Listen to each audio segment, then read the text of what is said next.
any opportunity for discussion?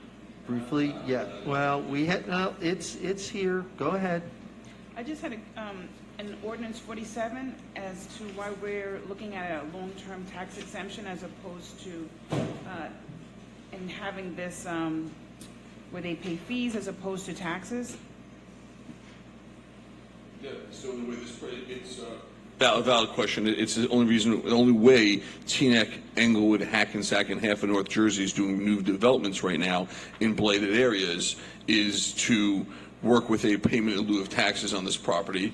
And there was actually some substantial kickers to the town that was put into this second agreement that if they sell the property, we actually get hundreds of thousands of dollars of revenue that they would have captured if they held on to it. It's a pilot. You know, it's what we're doing to incentivize properties to be built. Otherwise, they will sit like these lots on State Street. Hackensack's building units, Englewood's built units, and I'm happy after a 20-year hiatus, Teaneck is finally building units like this. It's the only way we get it built.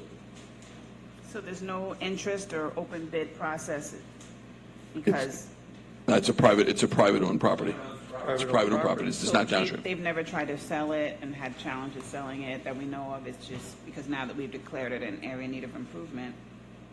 I mean, 329 Alfred Avenue was sat vacant since 2002 and was on the market, and we've had developers come to us for decades until we finally did it.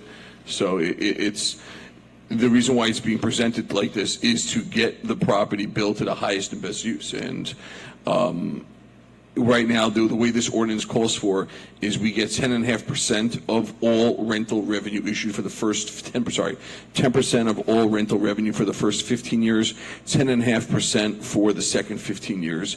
We're their partners. Township of Teaneck is their partners in the site. With minimum threshold requirements. Yeah. And if they sell it and they make money on the property, we're getting paid as well. It's listed in the agreement. Are these some of the same developers that we have listed? These are other people? I believe Teaneck Urban Renewal Phase 2 is the same ownership-ish as Teaneck Urban Renewal Phase 1. I don't know. It's the same people per se. I don't know what their, particular financial behind them is, but they are the same. Phase 2 and Phase 1 are the same developer, yes. And we're excited for that. They're doubling down on Teaneck. They're putting in now 247 units, which will yield us about 500 units between the two of them, and over 15%, so about 75 low-income housing units. And if they're not filled, do we still get a payment? We get paid on whatever the rent bills are issued. So correct, if there's a vacancy, then we do not get paid on that money. And in reality, if there's a vacancy, that vacant unit is not using a township expense. Right now, we have at 1500 Teaneck Road a 10-month waiting list and complaints out the wazoo of massive rent hikes. So I'm excited for this. We've got every single one of our projects, every single one is fully occupied. And we